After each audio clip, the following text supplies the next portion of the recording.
Hello everybody, I'm Mark Diehl, Director of Flyer Media Productions. I'd like to welcome you to the Flyer Update. This is going to become a monthly show where we are going to visit with members of the school district and highlight some of the many things that happen here at school.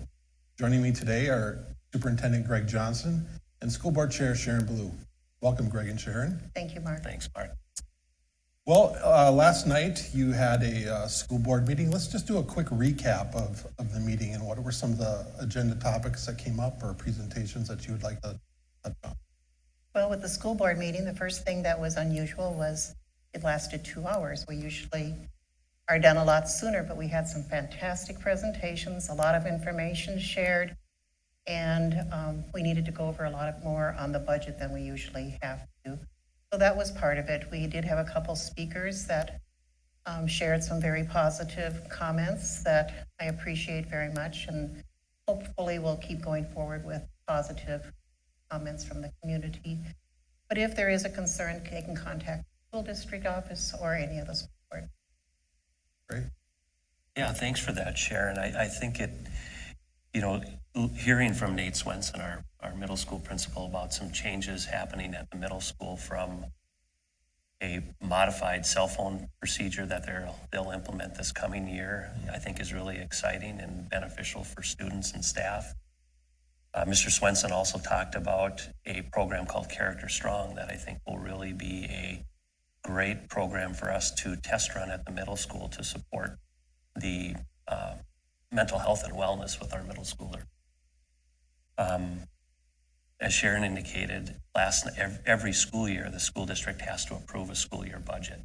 We did that last night, and as we navigate through some of the changes in our district, declining enrollment, inflationary increases, we're looking at about a $500,000 deficit for next year, which will create some challenges for the school district forward.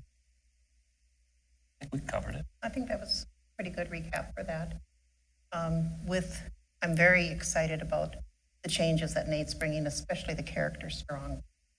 I've worked with children for over 30 years in other professions that I've had to, and a lot of times parents feel this is their job at home, but there's a lot of students out there that they either don't, and I probably didn't either, or my children didn't always want to talk to mom and dad, and they need to talk to somebody that sees it in action. So I think that's going to be a very positive step.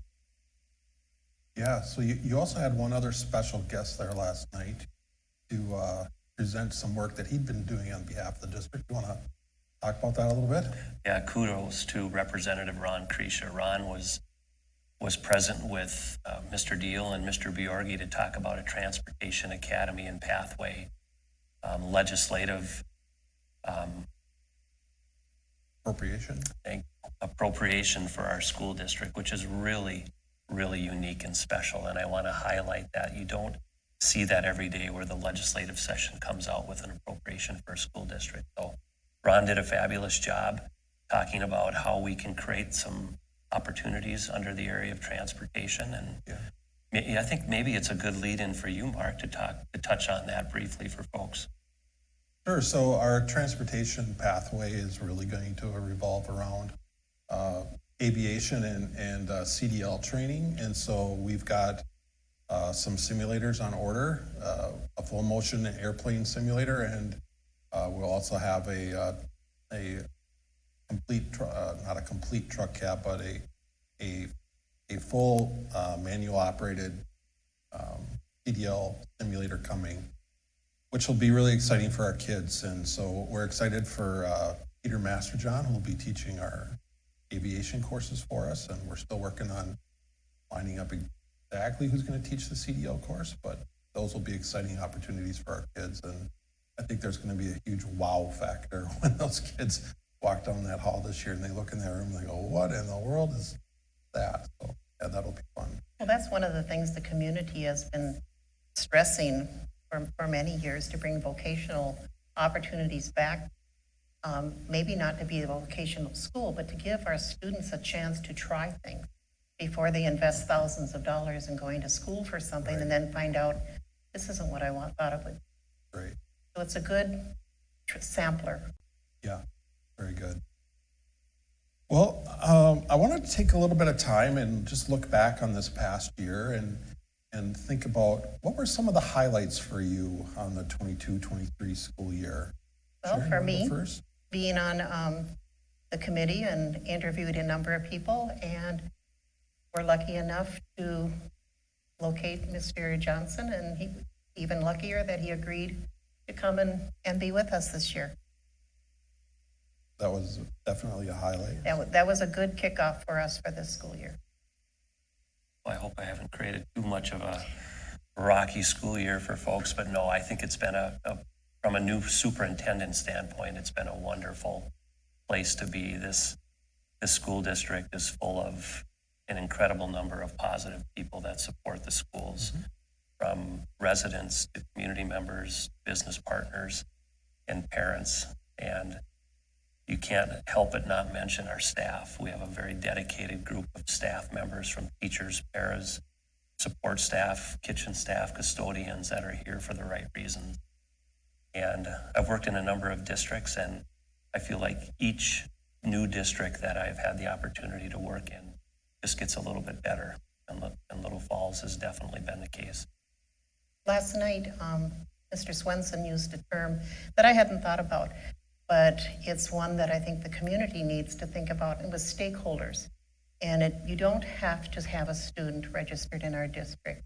If you're a business person, a grandparent, a person who went to school here and is interested how it's continuing, in any way that you can support our school or have suggestions, we really encourage all stakeholders to come forward and let us know.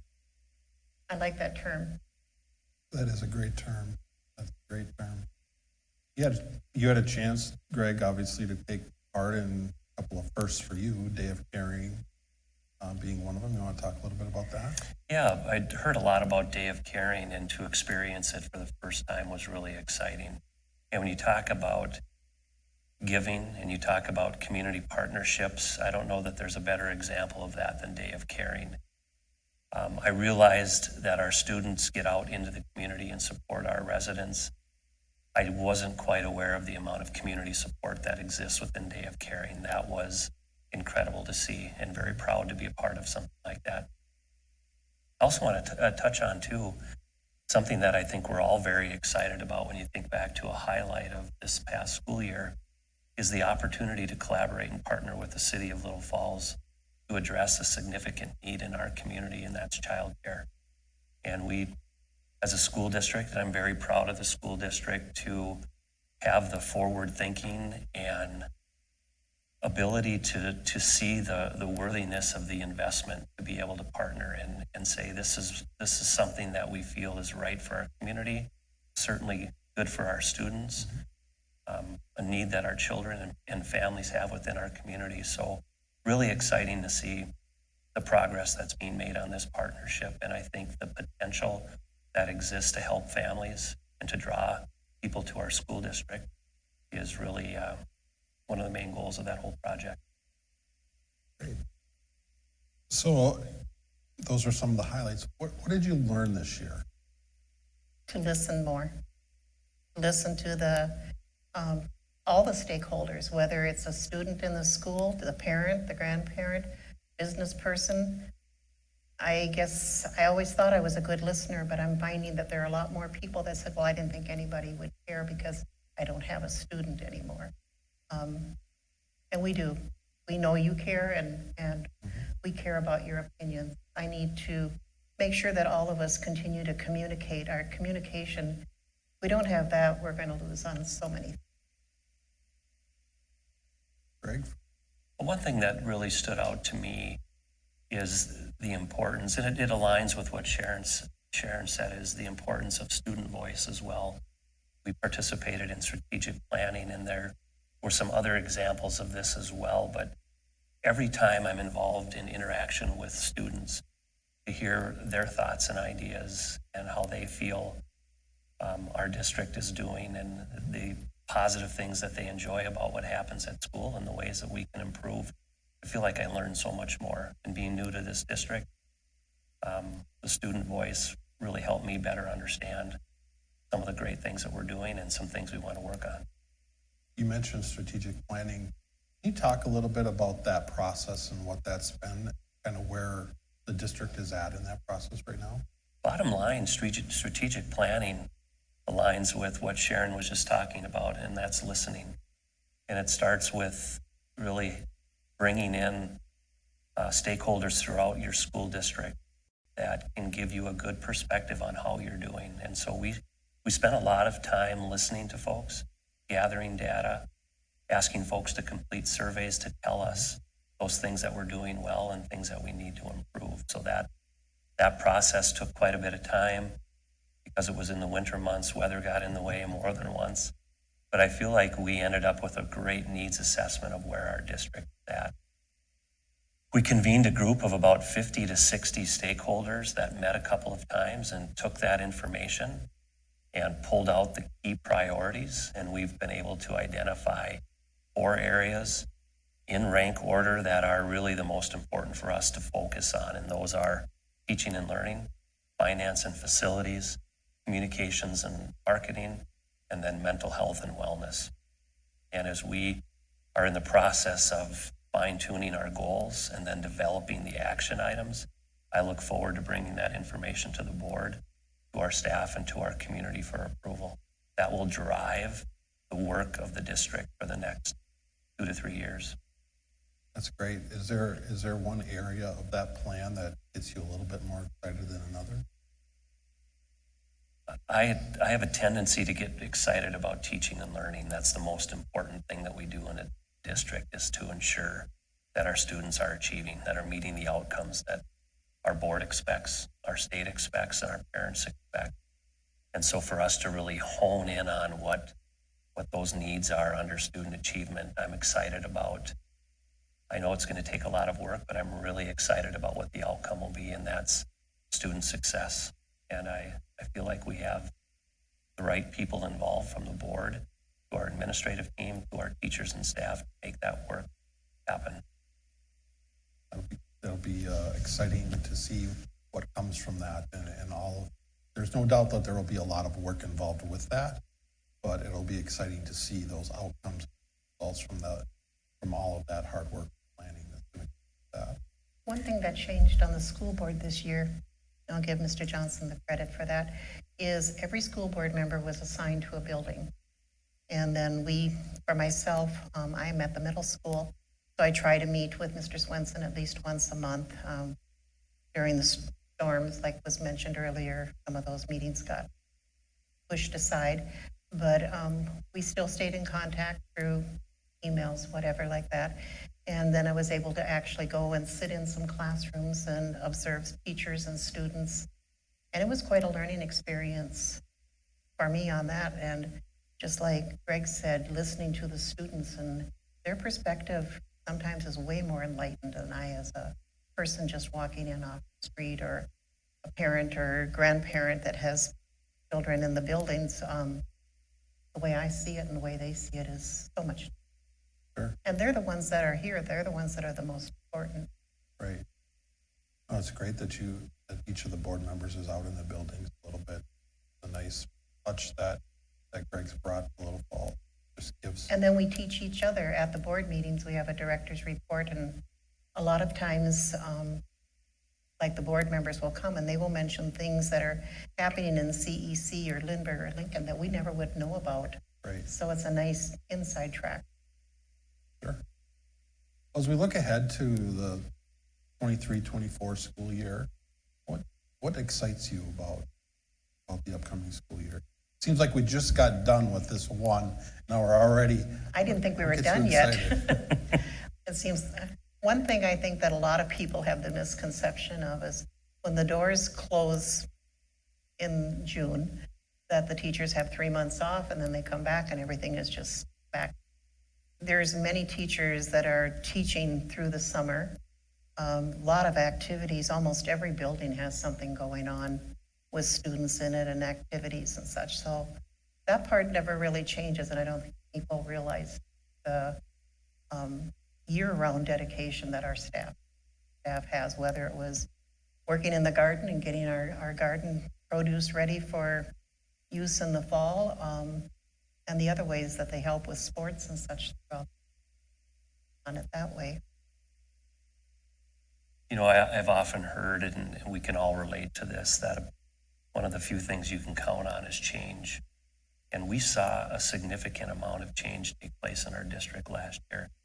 A lot of new faces, from superintendent to a new middle school principal to essentially a completely new business office staff, a number of new teachers and support staff. And when that happens, it takes a while for people to kind of get into the routine of understanding the system and being able to settle into your roles. And I really look forward to next year having staff in some key positions with a year under their belt, a better understanding of our district, a better understanding of how they can impact and improve our system, I think is really going to be a good thing for our schools. I'm excited about the transportation pathway. I'm excited about our childcare work. I'm excited about our strategic plan because I think the plan is really honing in on areas that will support our students and continue to create opportunities for students in Little Falls. One other area that I believe has really taken flight, and I expect next year we're going to see it even busier, is our community service. They have just completely gone above and beyond anything that I expected, and that goes around year round. They're in the office, and I know they're looking at, we were asked at the beginning when our new director, Kayla Gruber, took over, about bringing back some adult trips, but looked into it, and the cost on transportation and things like this was more than the average person would want to spend for a one-day trip. So we're back to focusing, which I think is a really positive thing, on things that can happen right here in the community and letting the community know what's going on locally and getting the kids involved with that, and not just kids, seniors, parents, anybody. That office it's just complete, I want to say blizzard because that'll jinx us on things, but they are so energetic in there. You just walk in and you can just feel it. Yeah, they've got a lot of things going on over there. I don't know how she juggles all those balls. They do. A really good point. Yeah, and it was interesting to see all the tents outside of the high school the other night, Friday night, I think that was, with the bikers on their bike tour, and even the people sleeping inside the building that night was pretty impressive, just to walk around and see all those folks who had just come off a long ride and get a shower and a meal and some rest, and there we go again. So. I know, I met a few of them on Friday afternoon when I was at the building, and I just don't think I would have been quite that smiley traveling in that heat. It was before we had any rains, and in that heat, and they were just going to get rest and take off again. Yeah, that's pretty amazing what they do. One gentleman told us this was a preparation trip for him for a ride across the United States, a 63-day ride. Wow. I don't think I could do 63 hours, maybe 63 minutes. I might make it, but. Yeah. Well, Greg and Sharon, thank you so much for joining me today on this flyer update, and we look forward to having you back for future episodes, but also really look forward to the 23-24 school year and all that will bring. And so if people have questions or would like to get a hold of you to learn more, what's the best way for them to do that? They can either go on our school website, and all our contact information for every school board member is on that, or call the district office. And I also want to thank you, Mark, for one more step of communication with the public. I think it'll be a big help. Yeah, you're welcome. It's a privilege to be able to do it. It's a little different for Flyer Media Productions. This isn't a live event that we're covering, but we're happy to provide it. So. Thank you, Mark. Yeah. Thank you, everyone, for joining us. We hope to see you again on a future episode of Flyer Update.